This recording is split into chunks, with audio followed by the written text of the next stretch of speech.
Hi, everybody. I'm Amanda. This is Kevin Hi there. with A. Smith Gallery, and we're really excited today to have with us Linda Posnick. Say hi to Welcome, Linda. Linda. Hi. Yeah. So Linda received the Director's Award in the Town and Country exhibit that was juried by Michael Kirchoff last year. And so we're really excited today to talk about her body of work about the 6th Street Bridge. So Very good. Kevin's going to read your I'm gonna bio. read the bio. Let me get my glasses on here. Born and raised in Los Angeles in the 1960s to a biracial family, my creative path was shaped early on by a household filled with books, art, science, and music. My first encounter with photography came at age 13 when my parents enrolled me in a class at Barnsdall Park. From that moment, I was hooked. I dreamed of becoming a rock and roll photographer, capturing the energy of live concerts for music magazines and tour books. Over time, my influence expanded beyond music to include art, fashion, architecture, and design, with inspiration drawn from icons like George Hurrell, Irving Penn, Herb Ritts, Lillian Bassman, Man Ray, Salvador Dali, Basquiat, and many more.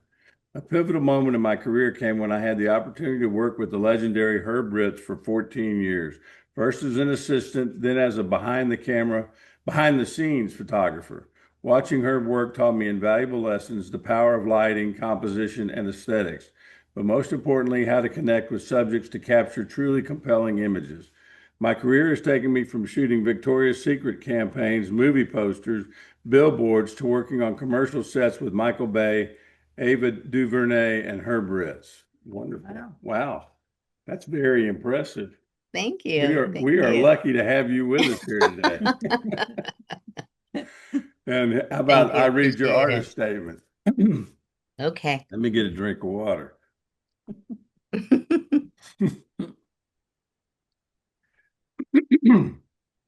To me, photography is both art and storytelling. It's about deciding how to present a moment, whether through raw documentation or a more stylized artistic approach.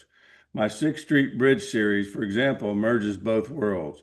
While some may define style as a signature aesthetic, I see my style as ever evolving, driven by the subject, the light, and the vision I have for the final image. Living in Los Angeles, a city steeped in cinematic history, constantly inspires my work. Art is everywhere here. It is in the architecture, the streets, the energy, and it always challenges me to see and capture the world in new ways. At first, my connection to the Sixth Street Bridge was purely cinematic. I knew it from films and TV. But as I watched the original structure fade away, I felt a deep sense of loss, wishing I had captured more of its energy before it was gone. The new bridge brought mixed emotions, apprehension about change, yet excitement for its rebirth. Photographing this transformation became more than a project. It pushed my creativity in unexpected ways. It challenged me to see composition and storytelling differently, bridging my past with new artistic possibilities. This series isn't just about a structure, it's about finding beauty in transition and embracing new perspectives. Wow, really well said. Thank you. Wonderful. Thanks. The images are really, really, really good. So let's share them right now. What do you Yes. think? Okay. Can you see that? I can see it.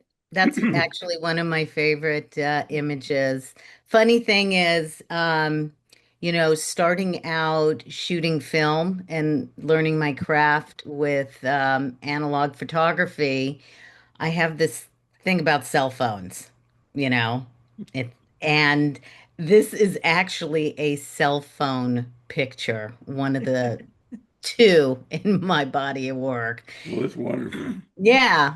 So I gotta kind of wind back my disdain for cell phone images. I'm trying to embrace it. Well, you have a kindred spirit Yeah, right here. that's all I shoot with. I've given up.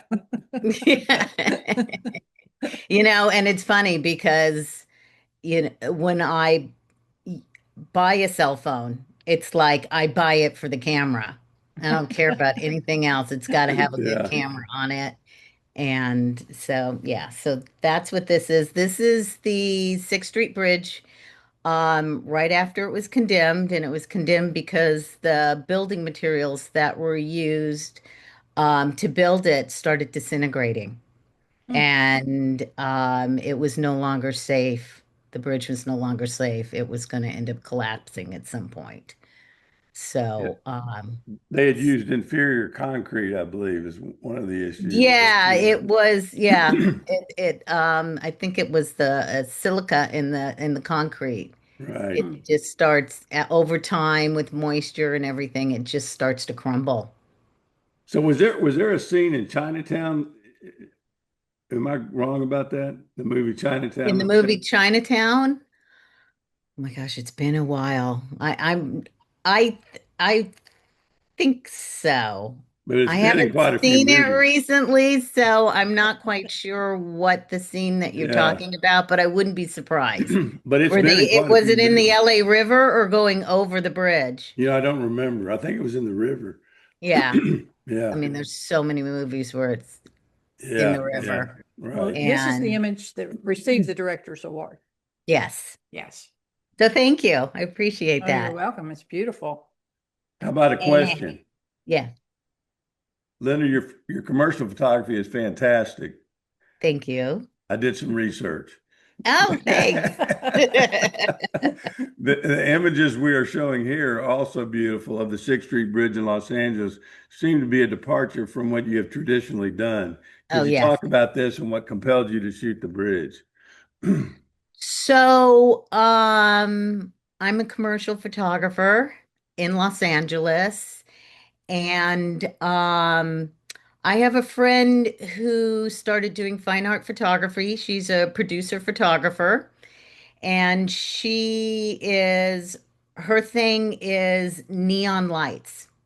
So Ah, she had asked me back in, I don't know, 2014, 2015, if I wanted to go out at night with her downtown because she was documenting all the old neon that she could find, buildings, gas stations, anywhere she could find cool neon, she was photographing it. And being that she was out at night downtown isn't really the safest thing for, a woman alone to do with photo equipment. So I thought, well, it's not really my thing. And then I thought, okay, let's look at this from a different perspective. Why don't I challenge myself to every time I go out with her, wherever we go, I'm going to take a good picture. I'm going to challenge myself to take a nice, creative, architectural photograph to get my creativity going. So right. then I started going downtown and going different places with her, and I actually liked it because I like architecture and I actually like long exposures. A lot of my images, especially the nighttime ones, these are like y- 20, 30-second exposures. Wow. And it's really great because there's no reciprocity failure like you have Right. in film. So it was just like, oh, this is kind of cool. I like this. And then with the bridge, they condemned the bridge, and this was December 2015. And I'm like, let's go shoot the bridge. So we shot that, and then I thought, well, this is really cool. There could be something here. So we just kept going back and photographing it, and from different angles, from the 7th Street Bridge, which looks north from the 4th Street Bridge that looks south. Finally figured out after decades how to get into the LA River. So once we figured out how to get into the LA River, we started doing both angles right before sunset, sunset, after sunset, which is my favorite time after the sun is gone and the sky just gets this blue color. And so yeah, so it just kind of turned into this thing. And then when I started looking at my images, I'm like going, there's more here. And I'm like, let's document it, while they demolish it. And then, let's see what the new bridge is going to look like. And then I thought, okay, let's start documenting that. So it just kind of blossomed into this whole thing. So, and then when COVID hit, was when I sat down and actually started making these images because a lot these images are posted. This isn't how I shot it, you know. And I looked at it and I'm like, okay, this is kind of boring. And everybody shoots the bridge, you know, because it's iconic. So I wanted to bring the art aspect into it and make them look artistic and not just journalistic Right, and have, right. architecture. And, I started playing with different filters. And I have this one filter I love. It's a wet plate filter. So I'm trying to take analog filters and bring it onto the digital image to kind of make it look contemporary, but vintage And that and would color. I love that color. would that apply to that one there? Is that So this one, Holga has plastic lenses that you can put on your digital camera. uh, So I bought a Holga lens and put it on my camera and was playing with that. And that's, what this is. we So have one this of is those. with a We have one of Holga those lenses. lens. Yeah. And then I put the wet plate filter because there's different types and textures of the wet plate. And then I just kind of put the wet plate filter over it to give it this old kind of vintage look. Very cool. Because my favorite era is 1920 to 1940. Right, right. I think I'm So with you on that. you Aesthetically. know Yeah. yeah, aesthetically, and it's just images, especially in the portraiture, it was romantic and beautiful. So it's like I try and bring beauty into my photographs. And if I'm shooting people, I want beauty, and I want them to look sexy, and I want them to feel beautiful in their images, and with themselves. Right, right. So this is the new bridge. I really like this one. This is one of my favorite ones because it looks like a roller coaster. It Mhm. does. Yeah. And How I about wanted to give, yeah. no, go ahead. Go ahead. I'm sorry. No, that's okay. Yeah, so I decided this looked better as a black and white because it gives it that kind of 1900s feel to it. Yeah, and then you can focus more on the structure with black and white. Color doesn't get in the Exactly. way. Yeah, right. Good choice. How about Yeah. another question? Over the years, we have talked with a number of professional photographers about the transition from professional to fine art photography. Do you feel there is distinct difference in approach and practice? What are your thoughts on this? Yes, there is a different approach because, if you're a professional commercial photographer, you are taking somebody else's creative view Mhm. and meshing it with yours to give them what they want, but to have a little bit of, creative freedom. I found in fine art photography, you can do whatever you want Right, and be as creative as you want and bend the rules if you want to. I think I notice now more that it's more acceptable to kind of meld the two. And in some cases, clients are looking for that. They're looking for somebody that has this creativity to them where they can take their product and do something creative and out of the box with. is it more so So that way now than it used to be? I think so. Yeah, I think yeah. so. So not So, the so many tyrannical art directors. well, I mean, it depends. I mean, if it's corporate, you Yeah, know, then, they want to stick to the rules. If it's, somebody like a Nike or a Coca-Cola or Apple, where they're open, they want to go that direction. So right. it all depends on who your client is. Yeah, that makes perfect sense. And, I've been lucky with the art directors that I've worked with. They've been super nice. I haven't really had any bad experiences. you Wonderful. know. Well, So this is the new bridge. And as you can see to the right, somebody was doing donuts on the bridge. I don't know if you can see that in the middle right-hand side. They're like these curved skid marks. yeah, they had to make their So mark. yeah, so I wanted to get a nice graphic architectural shot of the bridge with nobody on it. So I think this one, um, I think this is an early morning. And then that was my late at night one. I wanted to have City Hall in there, have some kind of LA icon, Right. with the arches. And that one is early morning. That's like I think that's 5:30 in the morning, sunrise on the bridge. Well, I know everyone watching would like to know a bit about your time with Herb Ritz. Could you tell us a little bit Sure. about that? Of course, I always love talking about Herb.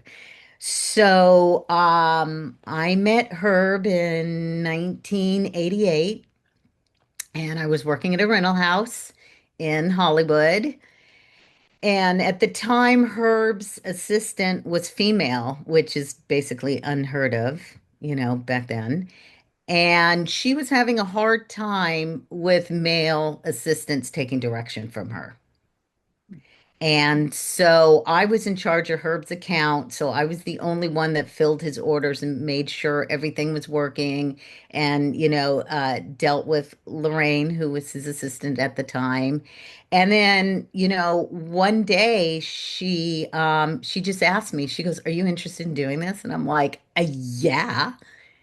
And so she said, "Okay, well, Labor Day, I think it was Labor Day 1988. She goes, "We're doing a shoot. It's on the beach. It's at Olivia Newton-John's beach house, and we're doing a lingerie story for LA Style magazine." So I showed up and I actually had a four-wheel drive pickup truck. So I got to drive onto the beach. And yeah, and the rest was history. Herb liked me. I liked him. Herb was, he was a gem as far as, photographers go. He he whined a little bit. He was not a screamer. So dealing with somebody that when they're irritated, they kind of whine was a lot, it was easy to handle. And, I traveled the world with him. I met people I didn't think I'd ever meet. I met idols, you know, um, and it was just a wonderful experience. And then after I got pregnant, so I could no longer be a photo assistant because he traveled so much. And so Herb made me his personal assistant, which, that lasted a year because that's not my thing. But he created an environment where I could bring my son to work every single day. After he was 3 months old, he came to the studio every day. And Herb's like, he can stay here until he walks because then once he starts walking, it's an insurance issue because the Uh, studio was not set up. We had a metal circular staircase that led to the roof and sharp, corners on the stairs that were also metal. So it wasn't conducive to have a 1-year-old. So then I became his personal assistant. And yeah, that lasted about a year. And then after that, since Herb was so comfortable with me, and when he transitioned into doing music videos, he would have Mark and I, the other assistant, who Mark now runs his foundation, and he'd always have Mark and I show up on the shoots in case he wanted to take a picture.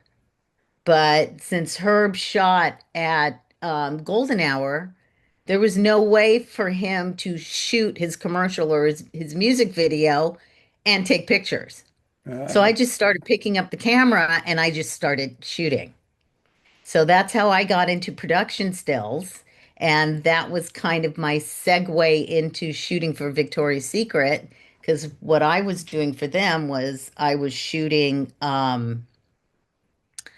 they would have me on their holiday sets with Michael Bay, and they would Wow. just go, do your thing.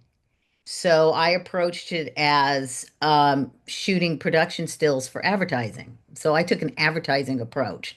So I Right. made sure, I got the behind the scenes, but I made sure that what I was shooting was, hopefully matching the commercials. So then down the line, they'll use it, which they did. They put, some of my stuff in their stores and they made a book with some of my images and used it on, used it in marketing. So, yeah. And with Herb, it was just like he was more available light person on location. So I learned a lot about lighting using available light and when to use it and how to manipulate it. If you're, shooting at 12 o'clock, and it's overhead, how to use that light to your advantage. And we had walls, we had a white wall and we had a black wall on the roof of the studio. And depending on the time of day and, what kind of shadows, if Herb wanted shadows, all we did was we just turned the wall until Herb liked what he was seeing. And his his um his approach was very simple, but his aesthetics and his creativity was just unmatched. It was just amazing. So, Fantastic. yeah. So working with him did influence your work also to a certain extent. Oh, definitely. Yeah. Definitely. Because it was what I was used to. Yeah. So, he wasn't big on studio lighting. The only time we used studio lighting was when he had to shoot a cover. If we were shooting GQ or Vanity Fair, most Vanity Fairs were, the covers were lit. Right. So yeah, and exposure, and how to deal with, celebrities because everybody loved Herb.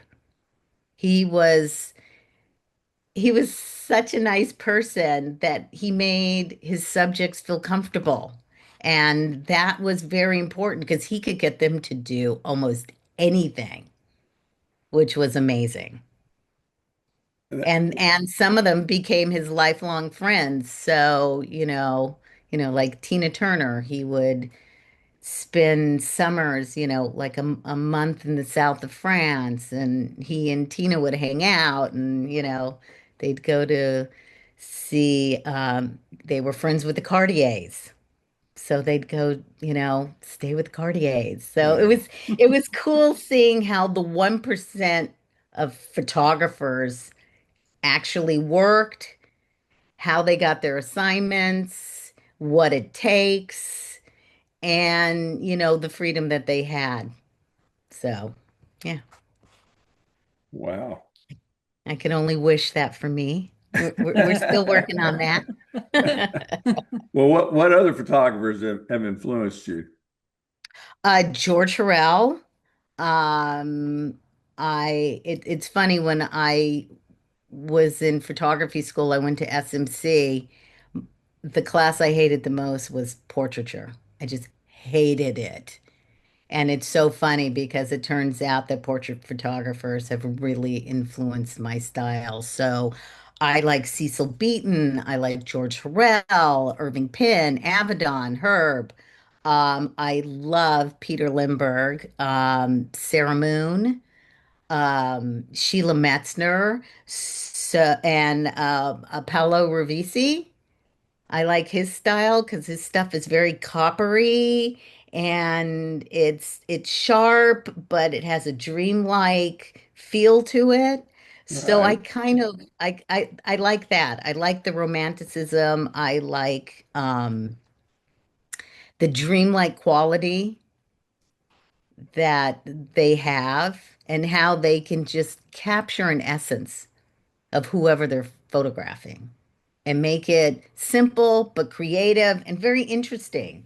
Hmm. Hmm. So, yeah. Wonderful. Well, let's see here. We have one last question. Okay. We are always interested in what informs artists' personal aesthetic. You mentioned your early home life being one filled with books, art, science, and music. Can you trace your aesthetic back to this and or some other experience? Yes. So, every summer, my parents would put me into science camp. And what is now the California Science Center used to be called the Museum of Science and Industry. And they had like kids' science camp. So when I was younger, I wanted to be an astronaut. I just thought it was so cool going out in space and, the unknown. So I think the science part of it, I'm very linear. So I think that's kind of where that kind of aesthetic came from. My dad was the family photographer. He loved photography and he wanted to get me into photography. So when they put me into a photography class for kids at Barnsdale Park, which is the Hollyhock House, Frank Lloyd Wright built the Hollyhock House. So right Right. there, there's that whole aesthetic there, architecture and creativity going on. So what they did is in that class, they gave us a camera. I started on a Nikon F. They gave us a lens. We would bulk load our own film canisters, and then they would just set us out to like photograph. And I'm really into music. So I started going to see concerts at a young age, and then I started sneaking my camera in. And I'm like, this is what I want to do. I want to be Annie Leibovitz at Rolling Stone magazine shooting bands. So Yeah. that's kind of where it came. So, yeah, so back in the 70s, I went and saw David Bowie. So I snuck my camera in and took pictures of David Bowie and like Tom Petty and gosh, who else? And then I just started going to clubs. So I just happened to be, I got into punk rock music. I didn't go the disco way. I went the punk rock way. Yeah. So growing up, I was surfer, punk rocker, and I was going to clubs all the time. So all the, like Susie and the Banshees and The Cure and Talking Heads, they're all playing at small clubs. And I went and saw the Clash's first concert at the Roxy, and I Wow. brought my camera. So I have pictures from that. And so I just started taking my camera everywhere. So, and then I'll make this quick because I find this, I didn't realize this until later in life, till actually after her passed. So when I decided I wanted to be a photographer, I was really into Interview magazine, and I loved the photography in, the 70s and the 80s in Interview. So I had a subscription to Interview, and I saved all the magazines that had photographs that really like moved me, and I thought this is cool. And I was thinking about different photographers that I would like to work with because back then the path to photography was you learn your craft, you become an assistant, you go as far as you can as an assistant, and then you go out on your own. So that was kind of the trajectory. And so after her passed, I had all these Interview magazines, and I started going through them, and 85% of the pictures were Herb's. Wow. Wow. And I never realized that because I never looked back at the magazines that he had influenced me early on. And somehow I managed to manifest that I would even end up working with him. That's fantastic. So, yeah. So, it kind of brings tears to my eyes. He is sorely missed. I miss him every day, every day. Well, everything And you read about him, it always talks about what a great guy he was. yes, yes. And actually, I just got an email from Fahey Klein Gallery in Los Angeles where they sell his work. And in West Hollywood, they're having, starting November 3rd, there's going to be a exhibition of his work in West Hollywood. Oh, I'm not quite fantastic. sure where. I can look it up, but I don't know how many of your followers are in Los Angeles. But yeah, so Mark is at the foundation trying to keep his name alive, and yeah, Wonderful. Well, yeah, I forgot to mention something. We were talking sure. earlier about shooting artwork.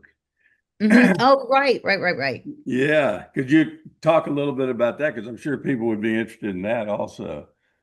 Yeah, so for the past couple of years, while I've, been working on this and doing, some small jobs here and there, a friend of mine connected me to a woman who has an extensive art collection.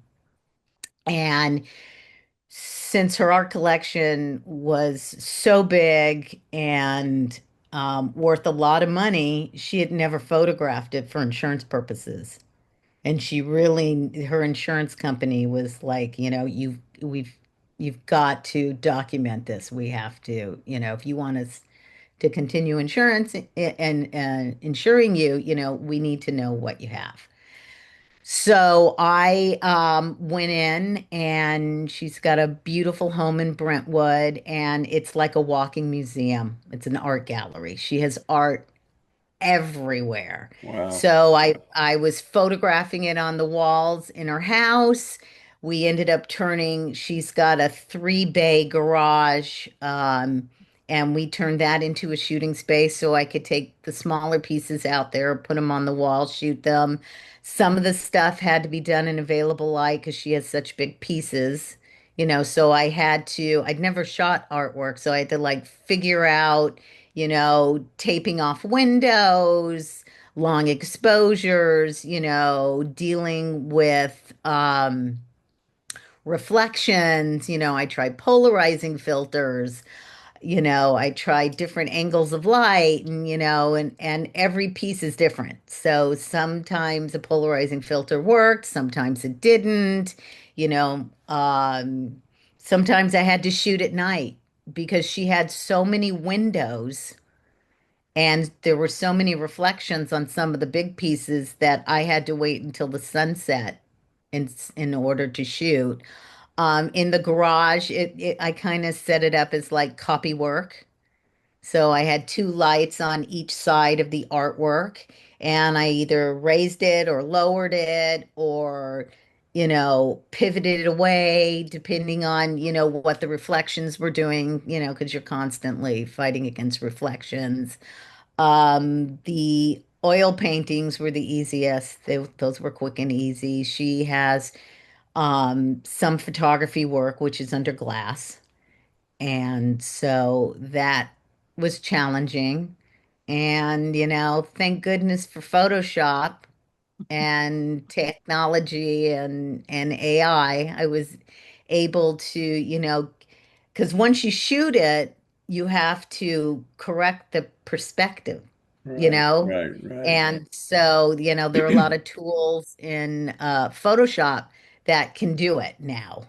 So that was very helpful, straightening out the borders, straightening out the frames, because you can still shoot straight on. I was using 100 millimeter macro as much as I could, to try and, get rid of the distortion. But yeah, I mean, there was a lot of post work and then dropping out the background. She just wanted white, thank goodness. So, so masking, sorry about that. So masking out the background and dropping it out was easy. So So, the long exposures were to accommodate for the low light situation, I would imagine. exactly. Yeah, Yeah, yeah. exactly. So lighting would seem to me to be the most challenging part of the whole. process, I would imagine. Yes, Yeah, yes, most definitely. Lighting and then remembering action, and then trying to color correct it you know, right there on site. right. And, I was using my laptop. So I was trying to get it into, an area. And then once I got it on my desktop, because I have a color corrected monitor, I have an EZO monitor, and, trying to remember the colors. Because, I'm a Yeah, perfectionist that way. And yeah, I know, if you're an artist, you want your work represented correctly. You want that's your right. blue to look like the blue that's actually on the canvas That's and the right. red that's actually on the canvas. So, I think I got pretty close, because I'm pretty good with color, and recognizing color and, how to manipulate to get the color that I need. And first, what I did is I went around with my camera and I took a cell phone picture of all her artwork because she had so much. I shot 380 pieces, Wow. and she had sculptures and she had um, glass vases and oil paintings and photography and so just to keep track. So, and it's funny because it's an ongoing thing. Right. I'm actually going there this week because she's like, I bought more stuff. So I have to go back and, photograph that with my cell phone and then, kind of figure out what it's going to take to do it. But yeah, it was interesting. And then she also um has a jewelry collection.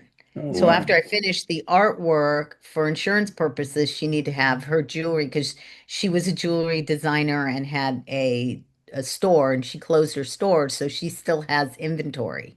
Yeah. So she needed to have that photograph. So that was interesting shooting jewelry because I never shot gems and stuff like that. So that was more challenging than the artwork. I imagine. Yeah. So, another hat to put on. Well, it's been great talking to you. Mhm. Yes, definitely. Thank you so much for having me. I appreciate it. Thank you very much for doing this and for supporting the gallery. We really appreciate it. Hey, thank you for supporting me. I, Yeah. because the whole fine art arena is very new to me, and I'm just kind of, flopping my way through it and trying to figure out, the business of it and how to approach it and how to show the work and who to talk to and, all that stuff, Well, we're you know. we're we're very glad to do it and honored to have you. Thank So, you. Thank you. Thank you. well, good luck with everything, Thank you. and hopefully we'll talk again. Yes, definitely. Bye. Okay. Bye-bye. Bye.